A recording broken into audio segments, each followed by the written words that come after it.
ladies and gentlemen. My name is Zoran Nikolic. I'm Managing Director of the company Wolk After Sales Experts. Wolk After Sales Experts is a management consultancy specialized in providing solutions for marketing and sales in aftermarket. I have right now, so for your information also, and this happened very often, so the situation to lift on my presentation on a very high level because I will talk about markets, about aftermarket at all. And the presentations before, they were very technical oriented and probably for you very interested for your daily business in the garage. I call this always, this is landing level, and I have to lift on to 2,000 meters to the helicopter view, the whole market. This is needed for better understanding who I am in this universe, where is my position, where are my customers, where are my competitors, where is the market, where is the beef. So this is the first information for you. Of course, the topic is regarding of future of aftermarket. What happened in the next years, and this task is not really easy to solve, but it can be very easy. It depends how do you look to the situation. You have to look in the glass bowl, but you have also to look to the situation in the market, to the trends, to the innovations, and so on. I will give you some small overview about our company at the beginning, and then we can start with a real presentation. So my company is based in Germany. The company is established in 1994. At the beginning, very focused to the German market only. After the years, we have expanded our business to whole Europe. We see the development in the aftermarket in markets globally right now. That's why we have now an additional office in China, in Shanghai. And we work with our network partners, and most of them are based in Europe. But we have also some few satellites and in other places. What we are doing exactly? So management consultancy, this is a very common term. But what exactly we are doing? Our business has three pillars. In the first pillar, we offer the information, market information. This is how to explain. So transformation from raw data or not used data or not useful data at a certain point to the information, useful information for aftermarket players. We offer this in different formats, like multi-client studies, like exclusive studies, like tailored research, whatever will be needed. This transformation from raw data to the useful aftermarket data is only this first part. And at this moment, when the market player gets this information, the big issue is to transform this information to the knowledge in your organization, in the organization of players. So, and this is our second pillar where we call this classical consultancy, so transformation from information to the knowledge. And the third pillar is implementation work. And this is answer to the questions how to provide or how to transform this knowledge in the organization to the results, to the sales. And this is actually so, in our words, from research to results. This is whole scope of our businesses. I will try during the presentation to explain on which points we use which module of the business. So this is the agenda, actually. So I will show you our view to the market, to the whole market. There is the next topic is the trend analysis, enumerative, systematical way to show the trends and to put them in some systematical way to evaluate them and to bring the results on this. And actually, so talking about trends, I have here 4 topics, actually 3 topics and conclusions. It is about the electric vehicles, not technical, looking from the market size. The topic digitization, which Dario has already presented, so partly there are some crossing in our presentations, and some process in the market which is not related to the future and very, yes, how to say this, a very difficult situation in the market. This is a concentration process. This happened today, but it has impact to the aftermarket from today and from future. Starting to, as I said here, 10,000 meters, please. This is our market. There are very many players in the market, very many interest groups, very many different target groups inside. And when you see here the whole lines, there's the way of material, or line of material and of money, of sales. So it's possible and very many ways to earn money in this market. This is very positive, compared with Dario's presentation with Lidl. In this market, there is a cheese producer, Lidl, and consumer. Stop. And here we have a mess.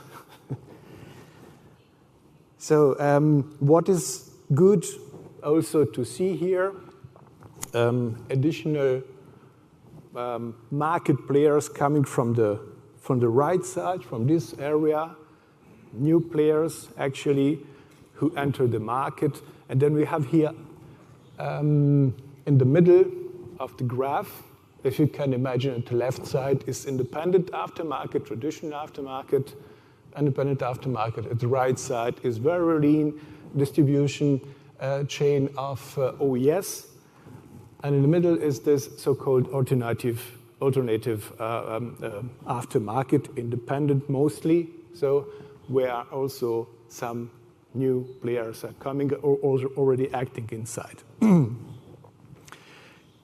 This graph shows only flow of material. There is no service behind. So, and this is, we have to understand this because the trends and let's call this disruptive moments in the development of the market show the new products or services, so-called as-a-service products. And this is not in this graph inside, but we have to have in mind this.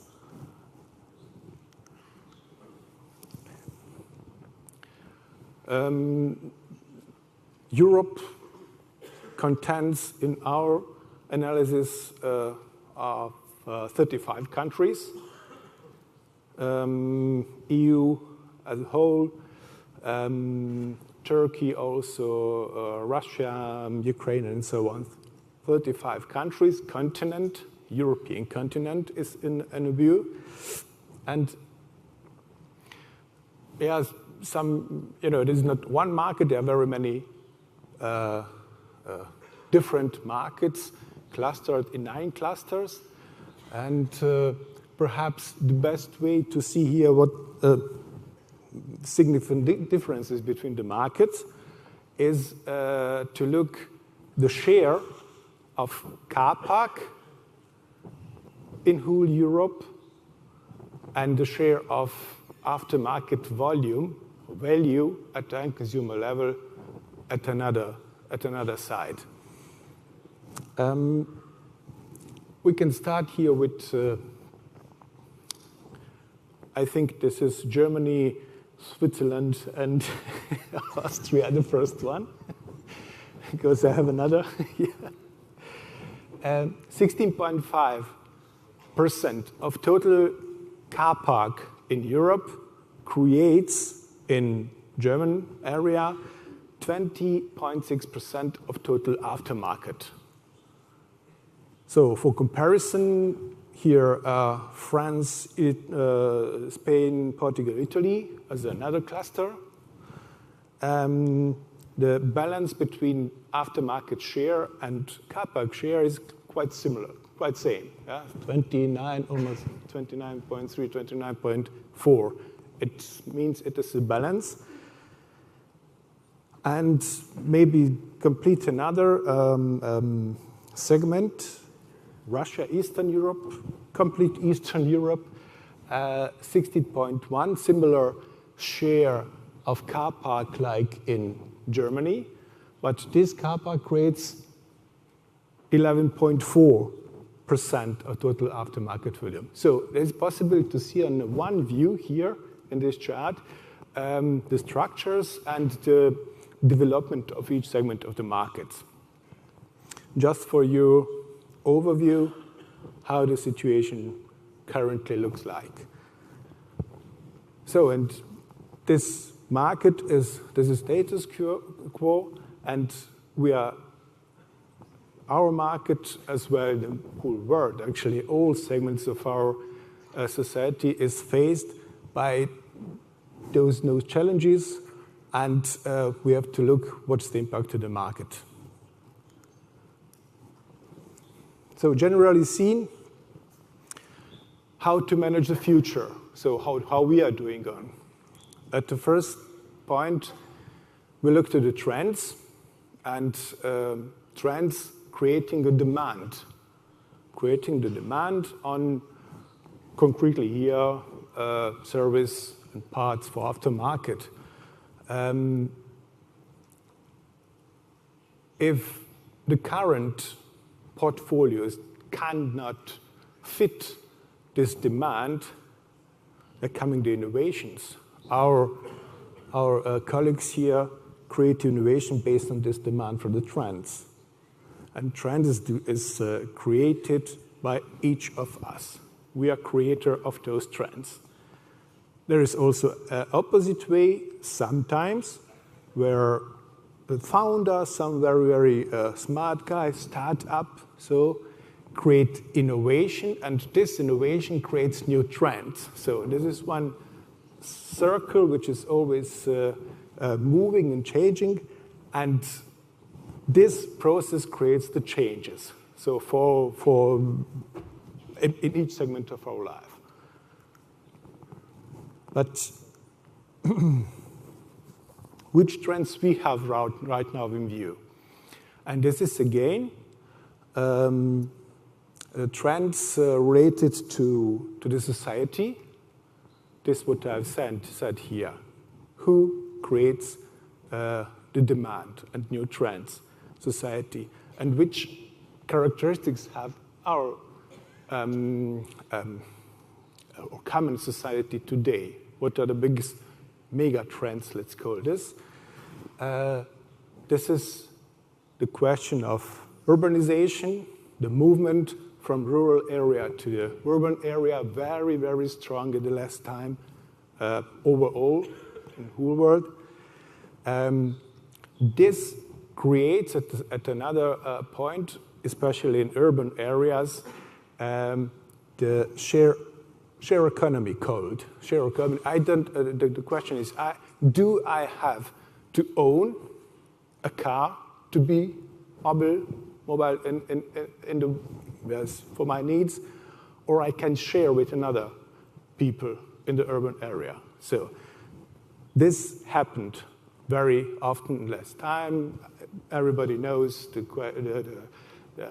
car sharing programs, Uber, and so on, this kind of processes. And this thinking is also go parallel with a common global awareness for environment. So people are green more and more. And this situation creates at some point the question for our market: does it mean that we will have in the near future less cars in streets and less demand for repairs and creating volumes?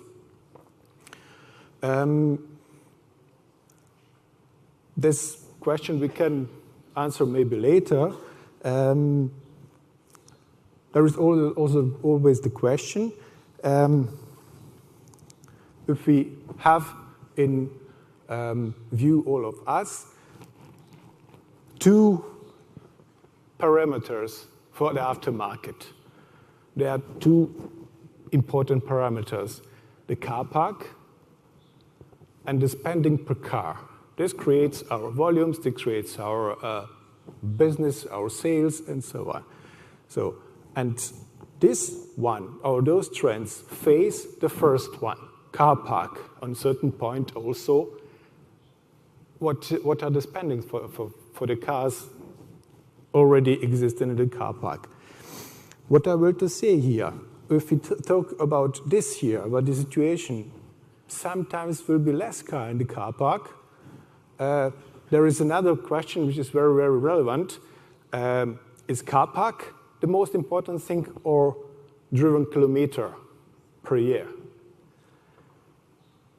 I just want to ask, very open to everybody for thinking. In my IM garage, it's better for me to have two cars each, I don't know, 100,000 kilometers driving, or I need one car, or it's better to have one car with 200,000 kilometers. So this question can, so we will not have the answer of this question, but this is always to think about this second view to the situation. When we are talking about next trends, about fast pace and polarization, which I don't know, I was talking with a few people today in the morning, and this is exactly so. For each kind of activities in the market, in private area, so you have nowadays so many options. Everything is, and you have to meet these, to decide on each of those options, and you have to do it very fast, because the next day is too late. Very many options, very many necessity to meet a decision in a very fast time. So this is the characteristic of our society today.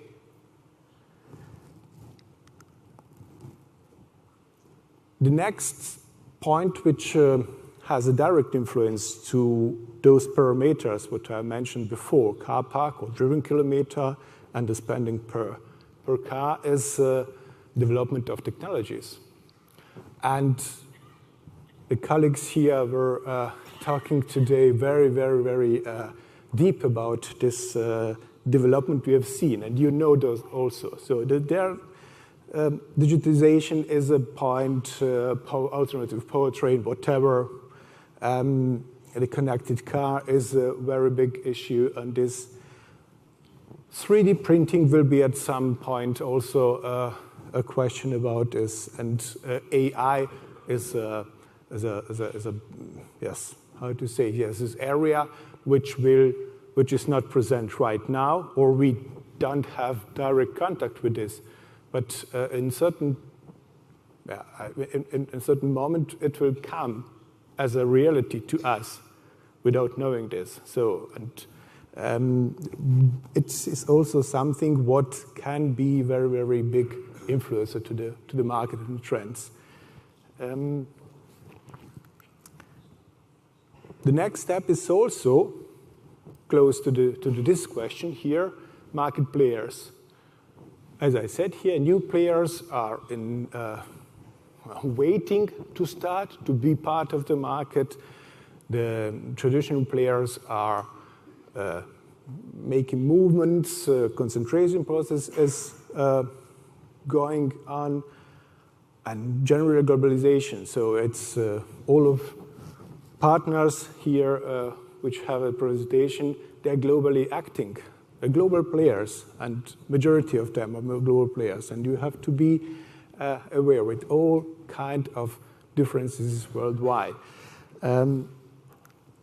Finally, the last point is, if we go back here to the picture from the beginning, there is an individual area, society, let's call this, as a stakeholder in this development. Then we have here economy, society, economy as an answer to the needs of the society. And at the last point is the state overall in whole world, who has to bring some frame in this kind of interaction between two groups, which I mentioned before. And legislation means, I mean, block subsection regulation, it's very old stuff right now. There is no so act. But we see here that this kind, block subsection, has had very, very, very big influence to the market. Also, EBS coal decision was also from this year. It also has a big how to say here, can influence the market currently. We don't see this, but it can influence the market in a very massive way. And for sure, CO2 and NOx and also emissions, this is a big legislation guiding of this phase concretely you in very, very massive way.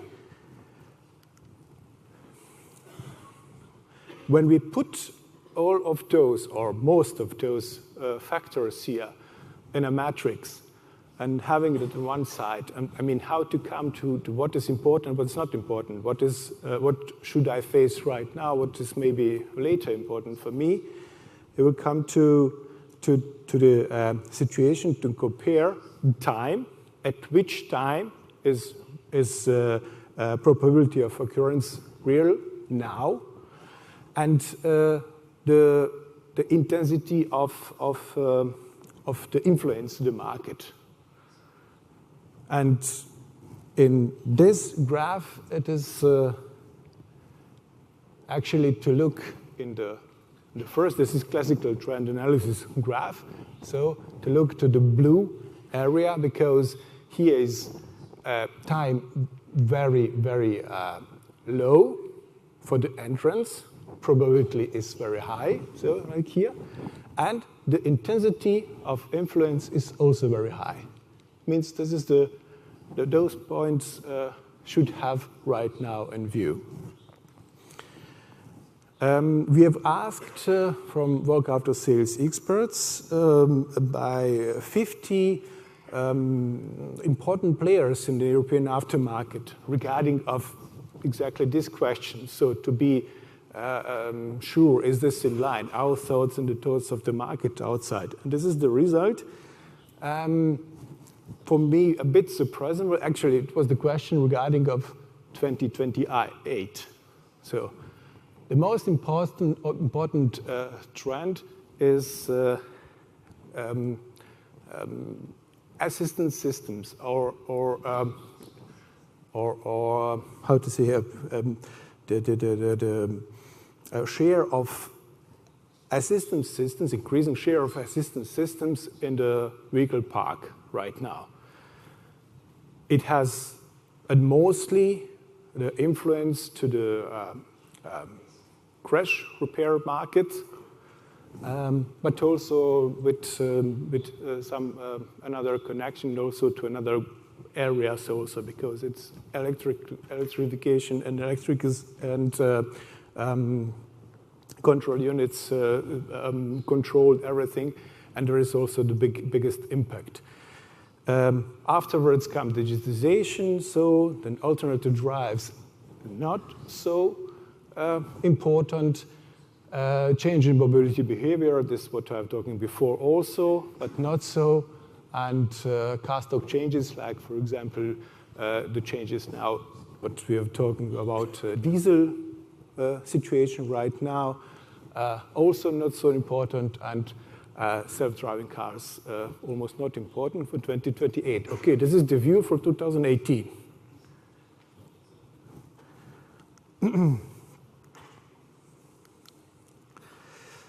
So, and for each, what it means for everybody, for each of us here, to concentrate, to orientate to the past, to the present, to the near future, to the known future, or to the unknown future. There are 5 different areas where you can, as a manager in your company, to see here, my orientation is now to the past, because I am in the past, I was very well. And the statement in this situation is here, keep it as it is. Sometimes it's really not needed to change something.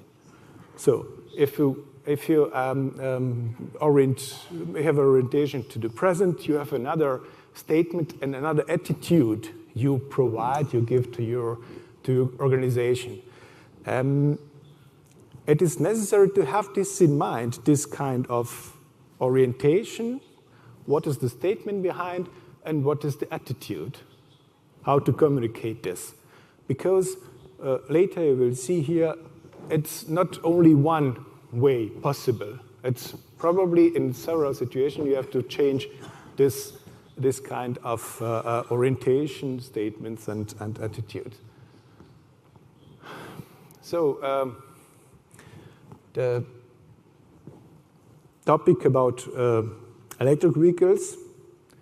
Do we have here really a situation that is some situation game changer in the market or not? Just a short view to the vehicle park development with up to 2025. This is done by Deckelines, former headline company, and we see here in 2025 for light vehicles and for cars and LCVs, the number of cars is estimated to be 1.5 billion cars worldwide. It means compared with 2015, where the reference point was an increasing of almost 40% of car park worldwide. Positive. This you cannot see here. This is something you can see here. Each year, my car park and demand for services is increasing. Different figures for Europe, for America, and for Asia. More than half of current car park is prognosed to be in 2025. Or to see here growth velocity, each 1.3 seconds comes a new car in worldwide in the car park. So it is an impressive figure. And let's look to the situation in electric vehicles. Global, this is the information from evvolumes.com. And we are talking only about plug-in electric vehicles, plug-in battery vehicles, and plug-in hybrid vehicles. The situation worldwide, in blue are annual sales, and orange is total population. Expectation for 2018 and of 2018 is to have worldwide 5.4 million cars. Portugal has 6 million cars. And this is worldwide of electric vehicles. We hear impressive CAGR behind 75% for sure, yes? And the estimation of these 5.4 million cars, more than half is in China right now, a bit in California right now, something like a total 750,000 in California, USA generally, 850,000 in Europe, and then China and Asia completely dominating this area. If we look to the share of battery electric vehicles and hybrid vehicles worldwide, the majority, 64, two-thirds of total car park for electric vehicles are battery vehicles and not hybrids. So this is some view to the situation worldwide. And if we follow this 75% and try to extrapolate this to the future, it is a long way to have significant share of the electric vehicles, that they have significant impact for the aftermarket. This is position of Wolk After Sales Experts, 2018. Maybe we can meet in 10 years. So. But there is also always something to have to try to look in a bit deeper. And in Europe, in Norway is the market with the most, with the majority of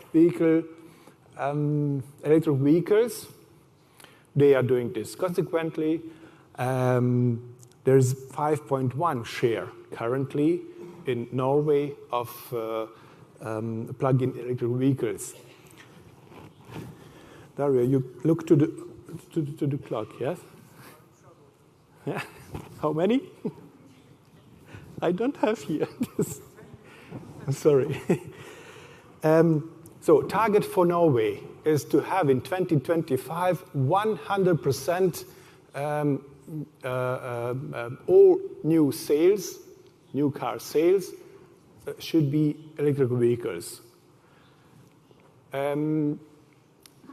Up to 2020, they have this stimulation program for the government, and the expectation that they will reach in 2020 with this program 70%.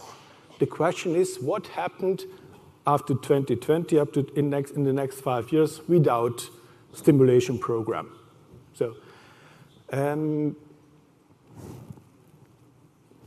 and additional point to this year, all of those cars from all amount of electric vehicles in Norway, 70% is second car, and the first car is fossil fuel car.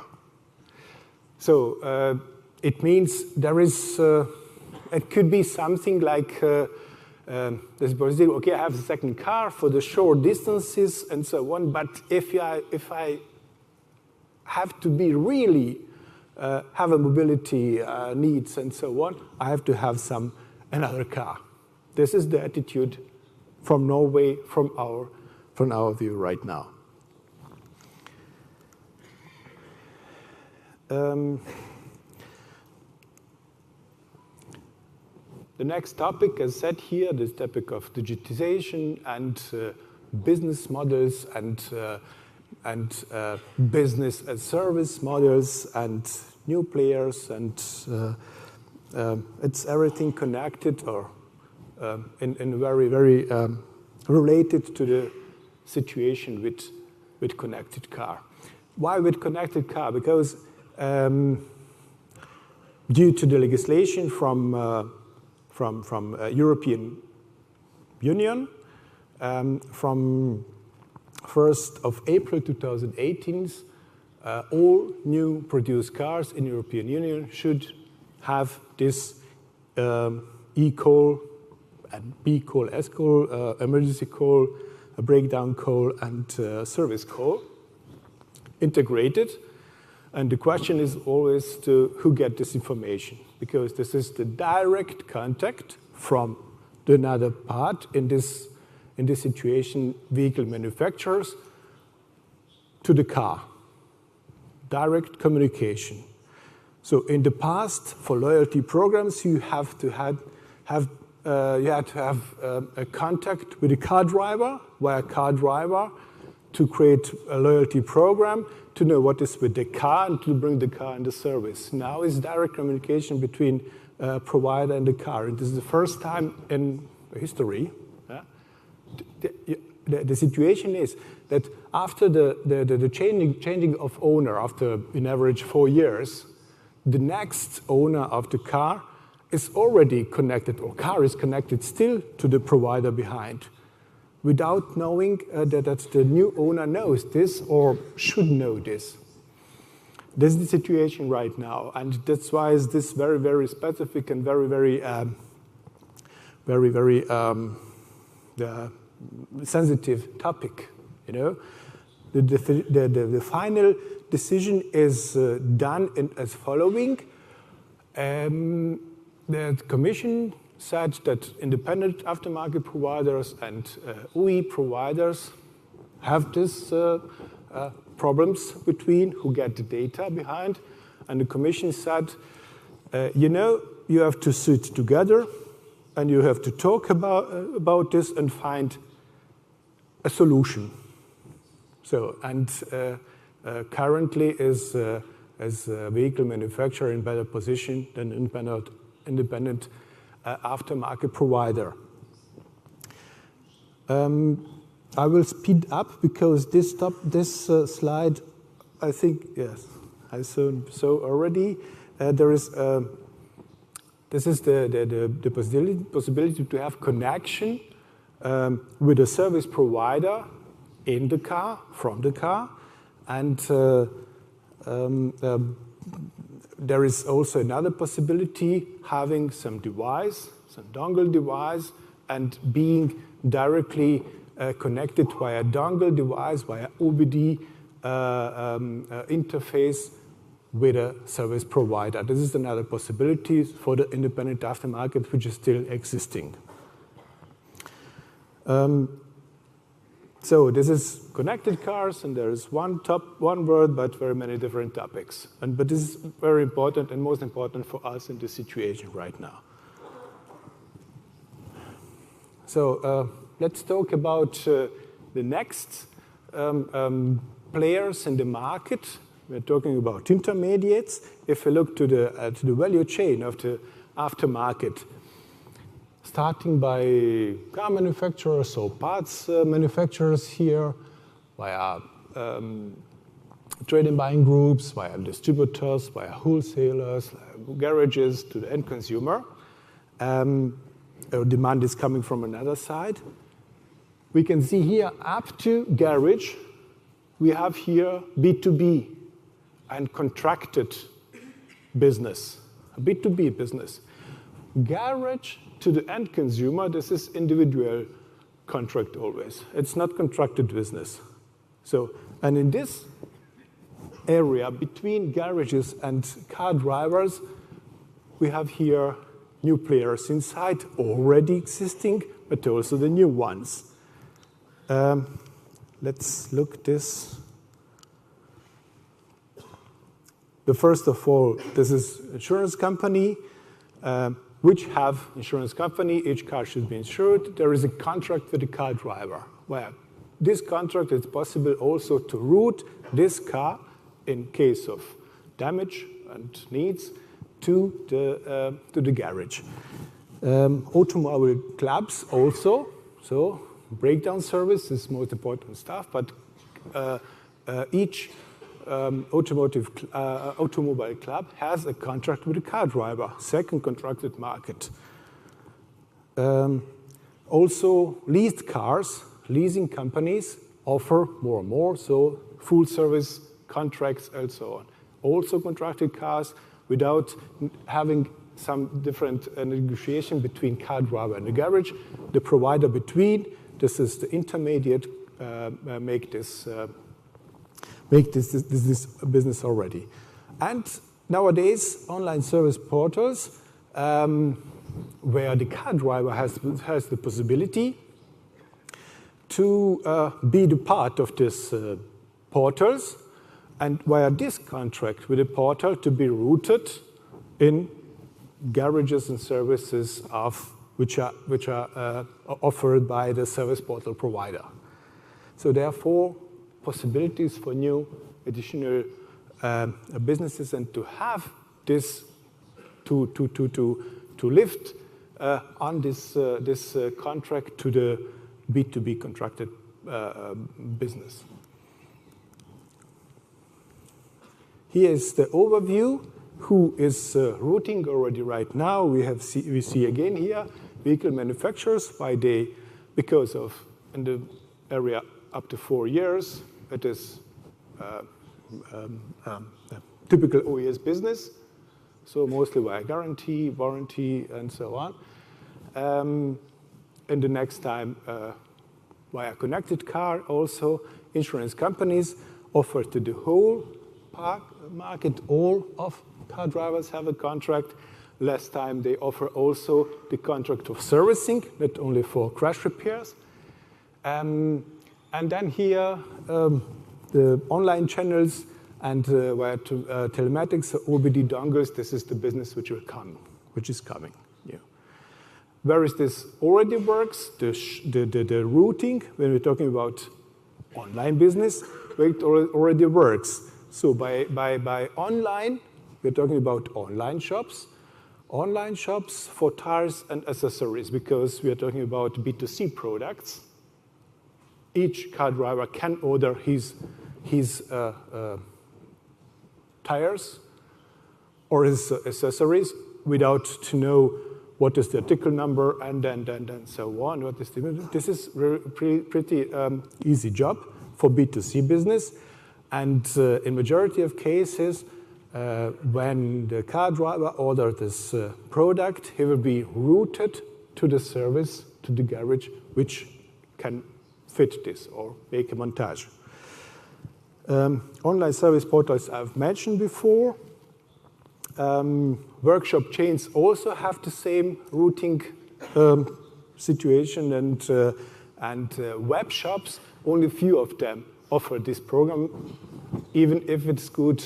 It would be good business. So because B2C online shop business is limited to DIY and DIFM market and not more.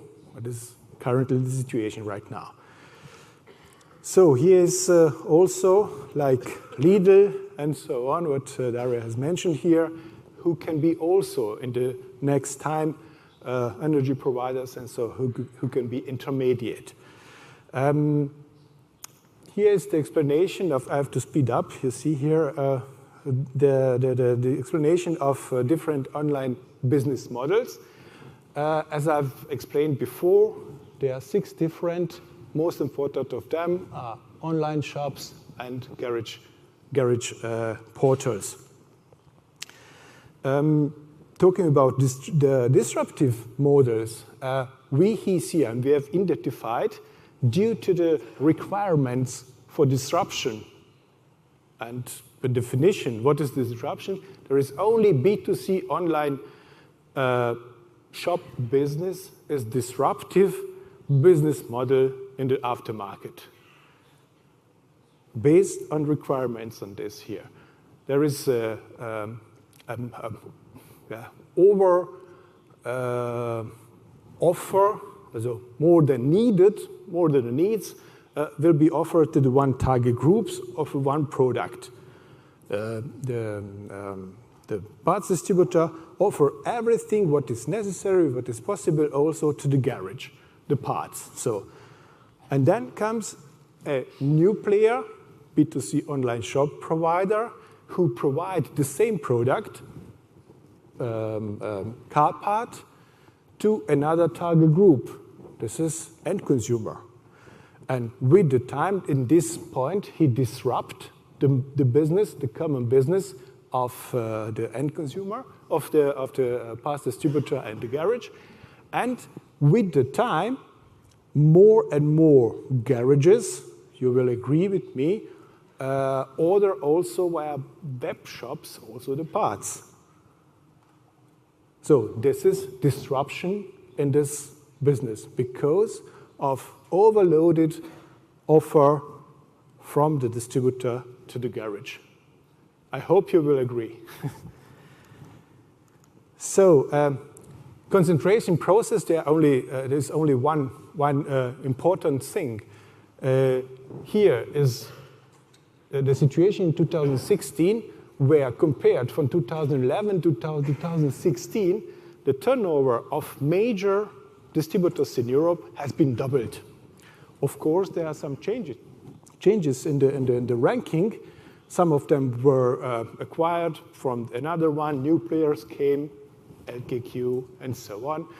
And here is the situation in 2016, 2017. This looks more different also. The Stahlgruber is by LKQ, and there are some other changes also. But this is the statement. In 5 years, the top 9 distributors in the ranking, the turnover of them has been doubled. And this has consequences also to the whole value chain in the aftermarket. And here, based on this slide, the target groups, medium-sized and small parts distributors, but also large parts distributors, is the target group which is mostly the most possible candidate for the acquisition. So, some conclusion. Supply chain optimization. New players coming, old players are disappearing, and so on. Increasing share of aftermarket online business will come more and more. Increasing importance of intermediates will come. OE goes IM. I have not mentioned this topic here, but it is also something what will come. It means OE parts sold to IM garages, besides of crash parts. The tendency of concentration process, less parts wholesalers, but very many or more large companies like AAG, like LKQ, and so on. GPC. Customer routing via digital channels. There is also one topic which is the know-how is more and more needed and provided, and the access is more important, partly than exactly the parts. The provider who can provide both in one package, know-how, information, and parts, he's the winner. Reduction of just-in-time importance. This is the topic which should be also, everybody should ask, is it really the business model for this just-in-time delivery from parts distributor to the garage in so massively? We will have also faced the change in the product range, and reduction of aftermarket volume because of new parts assortments and new aftermarket parts. So it was from my side. Thank you very much, and nice lunch.